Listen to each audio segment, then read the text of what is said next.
All right, I think both YouTube and Instagram are both live. Miracles. Good morning. Happy Friday. This is your PT on Ice, the daily show, and I'll be your host today. My name is Megan Peach, along with the Institute of Clinical Excellence. Um, bring you this topic today of incorporating hills into your gait retraining toolbox. I am one of the lead faculty for our endurance division here at Institute of Clinical Excellence, and I teach both the live and the online versions of rehab of the injured runner. So I'm super excited about this topic today. Let's get into it. So we have a lot of different tools in our gait retraining toolbox that we might use to keep injured runners running or return injured runners to a running program if they've had to take some time off. One of the tools that we don't often use, or that maybe we don't often think about as much of the others, like cadence training or forward trunk flexion, or maybe quiet running, is incorporating hills into their current running program as a gait training tool to keep that injured runner running. And before we talk about specific injuries, I want to talk a little bit about the differences between running mechanics when we're running either uphill or downhill as compared to running over a level surface or a level ground. So, when we're running uphill, a couple of things happen in terms of the sagittal plane gait mechanics that are different from running over ground on a level surface. One of those things is that our stride length, so the distance from where the foot strikes the ground to a vertical line straight down from the center of mass, that's our stride length, that often will decrease when we are running uphill. And what goes along with that is also an increase in knee flexion at initial contact. So when we're running uphill, our knee flexion tends to be more than when we are running over a level surface. And it tends to be a little bit less in comparison. Also, another change that we typically see is a decrease in the angle of inclination from the foot to the ground when we're running uphill. And so, what that means is that, or what that looks like, is that a runner running on a level surface who has a rear foot or a heel strike might look like they have less of a rear foot or a heel strike when they're running uphill. So maybe they look like they have a midfoot strike, or they may even have a forefoot strike. It's going to be very, very dependent on the runner. And that certainly doesn't happen in every single runner. We don't necessarily see a strike pattern change in every runner when they start to run uphill, but certainly that can happen. And it does in many, many runners when we go from running on a level surface to uphill. So that's the third change. And then the other change that we commonly see in that sagittal plane is an increase in forward trunk flexion. So from going from a level surface to running uphill, we will often see that runner shift their trunk forward. And what that does is take a little bit of work off of the knee and transfer it to the hip. And so the glutes end up doing a little bit more work. The quads end up doing a little bit less work when we're running uphill. That has some advantages, but potentially some disadvantages as well, depending on the runner. So then when we talk about running downhill, all of those biomechanics changes that we saw, or that I talked about running uphill, are the opposite when we're running downhill. So going from a level surface to running downhill, we often see that stride length increase. And so a runner will go from maybe landing with a little bit of knee flexion to nearly a straight knee at contact when they go from running on a level surface to running downhill. So we also see the knee flexion decrease or the knee extension increase, depending on how you want to describe and look at that. Contact at the foot and ankle in relation to the ground. And so somebody who was a midfoot or a heel striker or a rear foot striker running on level surface is just going to shift that impact a little bit more posteriorly toward the heel. And it's going to be relative to how they hit the ground when they are on a level surface. So a midfoot striker may look more like a heel striker, or a rear foot striker may look more like a heel striker, depending on how they started out. Again, not in every single runner, but certainly there is that trend. The other thing we see with running downhill is a change in trunk position. And what we see when they're running downhill is more of an upright trunk posture. And even occasionally, we can see that runner almost lean backwards. And this happens for a couple of reasons. One, they're just trying to maintain their balance. It's a different body position running downhill versus running either uphill or over level ground. And so they're just trying to maintain their balance. And another, they're trying to control their speed. So often when a runner leans forward when they're running downhill, that can almost feel like they're gaining speed and it's a little bit uncontrolled, especially if that runner is more of a novice runner or just not used to running downhill. And so they'll lean back in an effort to just control their position and control their speed when running downhill. That has some obvious disadvantages, as it will increase the load on the knee and the lower extremity and decrease the load on the hip musculature. So, in talking about specific injuries and running mechanics in uphill or downhill, we want to take into consideration where those specific injuries are and what types of tissue we want to offload. So, starting with patellofemoral pain, super common running related injury. It's one that a runner can typically continue running through, at least in some capacity, as long as there are some shifts and adjustments in their training program. They may not be able to do the same amount of mileage, but they certainly can, in most cases, continue running. So when we consider offloading the patellofemoral joint, we typically use gait retraining drills like cadence retraining or increasing the step frequency. So we reduce the stride length, increase the knee flexion angle at initial contact. We might also use something like a forward trunk flexion drill to shift that load from the knee up more proximally to more the hip. And those tend to work very, very well for people with patellofemoral pain. I personally treat a lot of trail runners, and so they're generally not running on a level surface, and they're generally running uphill or downhill, and that's just the terrain that they're running on. And so often when we're using other drills like cadence or like trunk control, then we're expecting that they're going to run on a level surface. And so if we have a drill like running uphill, they're very, very much appreciative of being able to incorporate their normal terrain into their current running training program while they rehab that injury. And so with runners with patellofemoral pain, we will often incorporate running uphill. Now, I know it sounds a little bit crazy, and runners always give me a little bit of a weird look, but it because of the biomechanics that go into running uphill, namely the reduction in stride length, the increase in knee flexion angle at initial contact, and the forward trunk flexion, all take a little bit of that load off of the patellofemoral joint and shift it up the chain. So it shifts to the hip, and they're often able to tolerate running uphill quite well, even in comparison to running over a level surface. It is important that you remind them that they need to walk downhill. And that's really important so that we don't actually increase the load on that patellofemoral joint. Now, when I talk about incorporating uphill running to an injured runner's training program, I am not talking about incorporating this giant steep slope that I expect them to run up.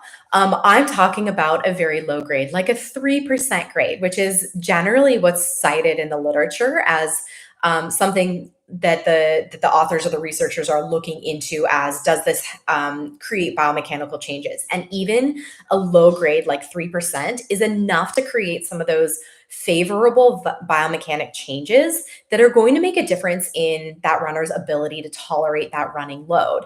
And a 3% grade is enough to reduce that patellofemoral joint stress by about 25%, and that's per step. And so when we think about that cumulatively over many, many, potentially thousands of steps, that's a lot of load reduction on a single joint that is going to allow that runner to continue running as they rehab that injured tissue. So moving down the chain and thinking about Achilles tendinopathy, very different injury, obviously, different types of structures, different types of tissue injured. And we think about the biomechanics of hill training.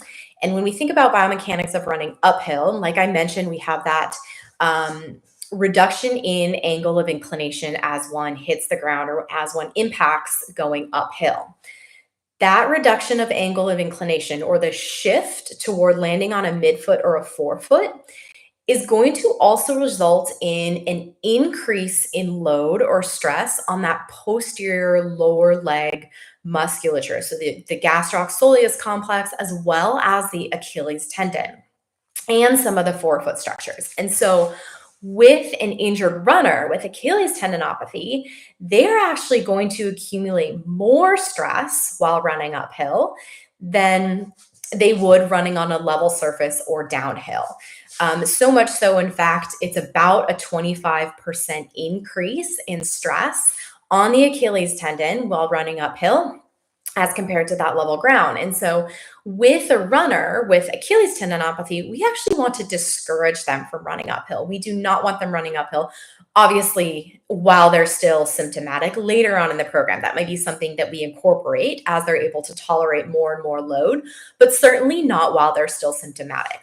And so in an injured runner with Achilles tendinopathy, we actually want to encourage running downhill. Because of some of those biomechanical changes, those runners are going to tolerate downhill running much, much better than maybe even overground running. And often in those runners with Achilles tendinopathy, they've stopped running for a period of time in an effort to rest the injured tissue and resolve the symptoms. They're not always sure how to get back to running. And so downhill running can be a good start with less load on that injured tissue than overground or level running or uphill running. Certainly, we want to incorporate those later on as they tolerate more and more load. Okay, so the last one I want to talk about, and it's been 12 minutes already, and I haven't talked about bone stress injuries. So it's a little unusual, probably a record. I do want to talk about tibial bone stress injuries. And so with bone stress, it's a little different than other types of soft tissue stress, because with bone stress, we get stress from a couple of different inputs. One is an external input, meaning the ground reaction forces. Two are the internal inputs, which comes from the muscles that are attached to that specific bone. So in this case of the tibia, the gastrocsoleus complex. And both of those external and internal inputs are going to have an effect on the amount of stress that bone is accumulating. The internal load or the internal stress being much, much more of a contributing factor to bone stress than the external ground reaction forces, although it does contribute a little, so it still needs to be considered. Okay, so when we run uphill, we know that there is going to be an increased load on that gastrocsoleus complex. And so therefore, there's going to be a significantly increased load as well on the tibia because of that internal load from the gastrocsoleus complex. When we run downhill, then we see an increase in ground reaction forces, which is also going to increase the load on the tibia. So we could talk about uphill or downhill, but they're both essentially going to increase the load on the tibia specifically. And so while somebody, although they will likely have some time off of running after they've had a diagnosis of a bone stress injury, while they are returning to running, we want them to run on level ground. We do not want them to incorporate any hills up or down early on in their program until we are absolutely sure they are tolerating level ground running without any symptoms or exacerbation of symptoms. And then we can start to incorporate the downhills, which are going to be less problematic and less provocative than the uphills, because that internal load with the uphills and the gastrocsoleus is going to contribute much more stress and load to that tibial bone than the downhills with the increased ground reaction forces. Okay, so a couple of other things to add. One is that if you are working with novice runners, hills often have to be trained. So they're not intuitive in terms of how we can most efficiently run downhills. Uphills a little bit more so, but certainly not downhills. And because of some of those maladaptive mechanics that I talked about with running downhill, specifically like the upright trunk posture and the increase in the stride length or the overstriding, those we tend to just do when running downhill if we're not trained how to run downhill. So if it's in your toolbox and you know how to kind of instruct or coach a runner to have better mechanics running downhill, meaning lean into the hill just a little bit. You don't have to have so much forward trunk flexion that it's making you uncomfortable.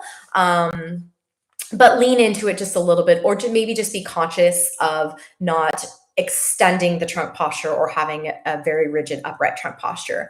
And then maintaining the stride length. So trying not to reach out as one goes down can really help to reduce some of that stress on the patellofemoral joint and the lower extremity as well. And so training or coaching a runner to be able to run downhill can also have really positive benefits in their ability to tolerate some of those hills, especially if they either currently are injured or have that running related history, especially if it's something like patellofemoral pain.